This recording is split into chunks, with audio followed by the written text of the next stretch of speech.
नमस्कार दोस्तों, बहुत बहुत स्वागत है। मेरा नाम है मन श्रीवास्तव और आपका कई दिनों बाद इन गंभीर मुद्दों को जो आसान भाषा में हम समझाते हैं यहाँ पर, उसमें आपका स्वागत है। देखिए, अभी देश में वन नेशन वन इलेक्शन होने की बात आ रही है, यानी कि जैसा कि नाम से ही जाहिर है, पूरे देश में एक ही इलेक्शन होंगे। और ये बात कैबिनेट ने अपनी इंटरनल कमिटी में इसको पास कर दिया है। तो कैबिनेट कमिटी द्वारा ये पास किया जा चुका है प्रस्ताव। अब जब इसके ऊपर अब सीधे इसके ऊपर बिल पेश किया जाएगा पार्लियामेंट में, यानी कि अब जब विंटर सेशन आएगा पार्लियामेंट का, तो इसमें बिल पेश कर दिया जाएगा। और अगर ये पास हुआ तो पूरे देश में जब हम विधानसभा के चुनाव कराते हैं, उसी समय हमें लोकसभा के भी चुनाव हमें देखने को मिलेंगे और ये दोनों चुनाव एक साथ कराए जाएंगे। आइए डिटेल में समझते हैं क्या है ये वन नेशन वन इलेक्शन और क्या है इस प्रस्ताव में, इसके बारे में जानते हैं।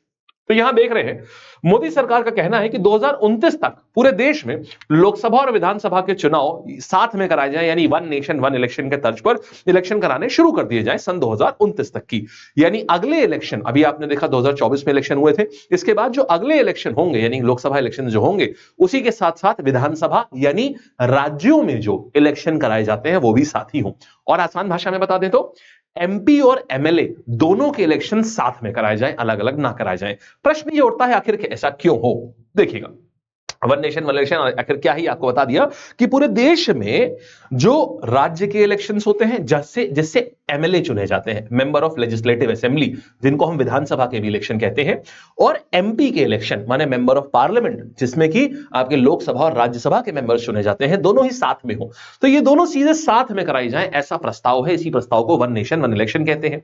अब ये प्रस्ताव तो बहुत पहले था, लेकिन बात यह आई कि आखिरकार इसकी जरूरत क्यों पड़ी और क्या ये कुछ नया है भारत में? नहीं, ये भारत में बिल्कुल नया नहीं है। आपको बता दें, 1952 की अगर हम बात करेंगे, 1952 में भी यही हुआ था। यानी जब पहले लोकसभा चुनाव हुए थे भारत में, तब यही किया गया था। देश में जितने भी राज्य थे, उस समय तो प्रोविंसेस हुआ करती थी, देश में जितनी प्रोविंसेस थी और लोकसभा के इलेक्शन साथ में कराए गए थे। उसके 5 साल बाद देश में 14 राज्य थे, उन सभी 14 राज्यों में और देश की संसद में भी इलेक्शन साथ में कराए गए 1957। फिर उसके 5 साल बाद माने 1962 में जब लोकसभा इलेक्शंस की बारी आई, तब फिर से यही काम किया गया, वन नेशन वन इलेक्शन वाला काम, यानी कि तीसरी बार ऑलरेडी हो रहा था 1962 में भी और उसके बाद 1967 में भी। अब देखिए, 4 बार ये लगातार हो चुका था, ये कोई नया काम नहीं है, ऐसा नहीं है भारत में पहली बार आने जा रहा है। उस समय लोकसभा के चुनाव और राज्य की विधानसभा के चुनाव दोनों साथ में हुआ करते थे। बट हुआ क्या, 1968 ऑनवर्ड्स क्या हुआ, कई राज्यों की असेंबली पहले ही भंग हो गई, मतलब अपने 5 साल का कार्यकाल पूरा नहीं कर पाई और वो भंग हो गई। लेकिन अगर हम बात करें केंद्र की, तो केंद्र में लोकसभा प्रॉपर चल रही थी, तो लोकसभा भंग नहीं हुई, लेकिन राज्य में जो उनकी विधानसभाएं चल रही थी वो भंग हो गई। तो वहां पर दोबारा इलेक्शन कराने की नीड आ गई। यहां से नीड शुरू होती है। 1968 ऑनवर्ड्स क्या हुआ, लोकसभा और कुछ राज्यों की विधानसभा अलग अलग होना शुरू हो गई, उनके इलेक्शन अलग अलग होना शुरू हो गए। फिर 1970 में क्या हुआ, देखिए आइडियली देखा जाए तो 1969 में क्या हुआ था, इलेक्शंस यहां पर हुए थे, ठीक है। 1962 के बाद 67 में, 67 के बाद क्या हुआ, अगले इलेक्शन कब होने थे, 1972 में। बट 1970 में ही क्या हुआ, केंद्र में लोकसभा की सरकार डिसॉल्व, मतलब लोकसभा डिसॉल्व हो गई 1970 में। पहली बार लोकसभा डिसॉल्व हुई थी 1970 में। तो आइडियली चुनाव अगर होते 1972 में, तो ये चुनाव राज्यों के साथ होते, लेकिन 1970 में ही क्योंकि लोकसभा डिसॉल्व हो गई। फिर 1968 और 69 में कई सारे राज्यों की विधानसभाएं डिसॉल्व हो गई, भंग हो गई बीच ही में। तो इन सब के वो जो तारतम्य चला आ रहा था दोनों का साथ साथ, माने ये जो गाड़ी दोनों की साथ में आती रहती दौड़ती हुई, कभी उसमें से कभी राज्य उसमें से पिछड़ गए तो लोकसभा आगे आ गई, कभी फिर राज्य आगे आ गए तो लोकसभा पिछड़ गई।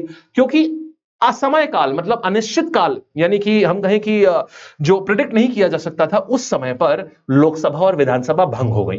तो अब यहां से तारतम्य बिगड़ गया और यहां से फिर जब जिस राज्य का हुआ 5 साल पूरे हो गए, तब उसका चुनाव करा दिया गया। जब जो लोकसभा, जब ये जो लोकसभा के चुनाव हुए तब करा दिए गए। तो यहां से फिर एक प्रथा शुरू हो गई कि चुनाव को अलग कराने की। तो ये प्रथा आज से 50 साल पहले शुरू हुई थी, यानी आज से 5 दशक पहले शुरू हुई थी। उसके पहले वन नेशन वन इलेक्शन ही होता था। लेकिन प्रश्न ये आता है कि क्या फायदा था, क्या उस वन नेशन वन इलेक्शन से हमें कुछ फायदा था क्या? देखिए, थोड़ा आंकड़ों को समझते हैं। बात आती है आंकड़ों में, बात करें 1952 में जो चुनाव हुए थे, उसमें कुल मिला के चुनाव का खर्चा 10 करोड़ रुपए आया था, 10.5 करोड़ रुपए। और यही चुनाव अगर हम 2014 के देखें, सिर्फ और सिर्फ 2014 के चुनाव में जो खर्चा आया है वो 3,870 करोड़ रुपए आया है। इसमें सभी राज्यों के चुनाव, सभी इसमें केंद्र के चुनाव 2014 में, माने पूरे साल भर में जितने भी चुनाव हुए हैं उन सब में सब मिला करके 3,870 करोड़ रुपए का खर्चा आया है। हालांकि ये बात सही है कि आप 10 करोड़ 1952 का कंपेयर 2024 से नहीं कर सकते, लेकिन अगर आप उस 10 करोड़ को अगर आप 20 गुना भी बढ़ा लें अगर आप, तो भी आपके पास आता है 200 करोड़, 300 करोड़, 500 करोड़। 50 गुना भी बढ़ा लें तो भी 1000 करोड़ आता है। और यहां पर 3,870 करोड़ रुपए का खर्चा हमारे पास सिर्फ एक साल का खर्चा आया है। और आपको ये बताते चले कि इसमें पॉलिटिकल पार्टीज की जो अपनी फंडिंग होती है वो इन्वॉल्व नहीं है, सिर्फ और सिर्फ इलेक्शन कमीशन द्वारा जो खर्चे करे जाते हैं वो प्रॉब्लम है, सिर्फ वो इसमें शामिल करा गया है। बात यही क्यों, जरूरत क्या है? देखिए, एक तो बात यहां से साफ हो जाती है कि खर्चा बहुत ज्यादा होता है जब आप इलेक्शंस को अलग अलग कराते हैं। तो दूसरा ये आ जाता है कि लोग जो वर्कफोर्स होती है इसमें सरकारी कर्मचारियों का इन्वॉल्वमेंट किया जाता है। जैसे आप लोग जब अभी नौकरी में जाएंगे, सरकारी नौकरी में जाएंगे, तो आपको बुला लिया जाएगा, स्पेशली सरकारी टीचर, सरकारी बैंकों से लोग, सरकारी इंश्योरेंस कंपनी से लोग, सरकारी राज्य कर्मचारी से लोग, इन सबको बुला लिया जाता है और बहुत दूर दूर इनको इलेक्शन में ड्यूटी लगा दी जाती है। हमेशा से ही टीचर्स को सबसे ज्यादा पकड़ा गया है इस प्रकार की ड्यूटियों में, और आप इन ड्यूटी को मना नहीं कर सकते। ये रूल है कि आप इन ड्यूटी को मना नहीं कर सकते। आर्टिकल नंबर 23 भारतीय संविधान का फोर्स लेबर वाला नेशनल ड्यूटीज के ऊपर लागू नहीं होता है। माने आप कोर्ट में भी नहीं जा सकते इन ड्यूटी के अगेंस्ट, आपको करनी ही पड़ेगी अगर आपके ऊपर आती है तो ये पूरा रीजन है। एक तो खर्चा, टाइम वेस्ट, दूसरा सरकार का कहना है कि डेवलपमेंट कार्य जो भी होते हैं, अगर केंद्र और राज्य में सरकार सेम रहती है तो सही चलते हैं, लेकिन अगर राज्य में कोई अलग सरकार है तो डेवलपमेंट कार्य भी अलग, डेवलपमेंट कार्य भी इतनी स्मूथली नहीं चल पाते हैं। तो ये कारण है कि हमको वन नेशन वन इलेक्शन पर आना चाहिए। तो क्या सरकार की सिर्फ मर्जी से सब कुछ हो रहा है? नहीं। देखिए, इसके लिए क्या किया गया था, इसके लिए एक कमिटी बनाई गई थी और उस कमिटी का नाम क्या है? कोविंद कमिटी। ये कोविंद कमिटी और कोई नहीं, ये भारत के राष्ट्रपति श्री रामनाथ कोविंद जी द्वारा ही, इन्हीं की अध्यक्षता में इसको बनाया गया था। इसमें 7 मेंबर्स थे। तो इन 7 मेंबर्स में श्री रामनाथ कोविंद जी, ये इसके अध्यक्ष थे, पूर्व राष्ट्रपति जो हमारे हैं। देन हरीश साल्वे, ये वरिष्ठ अधिवक्ता है, सीनियर लॉयर है। जब भारत पाकिस्तान का case international court of justice में पहुंचा था ना, तो इन्होंने 1 रुपए फीस लेकर के इन्होंने फाइट करा था उस केस को। देन 3 नेता में भी अगर आप देखेंगे, नेता पक्ष माने कि बीजेपी के अमित शाह, देन नेता प्रतिपक्ष माने कि इसमें कांग्रेस के भी नेता है Adhir Ranjan Chowdhury, then BPA party के गुलाम नबी आजाद, एंड देन 3 पूर्व ऑफिसर भी लिए गए हैं। एनके सिंह, फाइनेंस कमीशन जो हमारे प्रीवियस फाइनेंस कमीशन थे, सुभाष कश्यप, ये लोकसभा के पूर्व महासचिव हैं, और ये चीफ इंटर विजिलेंस ऑफिसर सतर्कता वाले संजय कोठारी। तो ये 7 लोगों ने भी, 7 लोग हैं, एक अध्यक्ष है, इन लोगों ने भी अपनी रजामंदी जगाई है। माने सरकार ने भी, सरकारी व्यक्ति ने भी, और प्रतिपक्ष के जो यानी कि जो कांग्रेस के नेता हैं उन्होंने भी, इन सब लोगों ने मिलकर ही डिसाइड किया कि हां ये बात सही है। लेकिन प्रश्न ये उठता है, क्या अगर इन्होंने बोल दिया तो क्या कांग्रेस भी इस बात का समर्थन करेगी? नहीं। ध्यान रखिएगा, आप अगर ये सोच रहे हो गुलाम नबी आजाद ने बोल दिया है कि हां होना चाहिए, अधीर रंजन चौधरी ने इस रिपोर्ट में बोला है कि हां होना चाहिए, तो क्या कांग्रेस भी इस बात से बोलेगी कि हां होना चाहिए वन नेशन वन इलेक्शन? नहीं। देखिए, ये विचार इनके पर्सनल माने जाते हैं। ये आपकी जो पार्टी होती है, पार्टी के विचार नहीं माने जाते, ये इनके पर्सनल विचार है। इनका पार्टी पॉलिटिक्स के ऊपर कोई फर्क नहीं पड़ता है।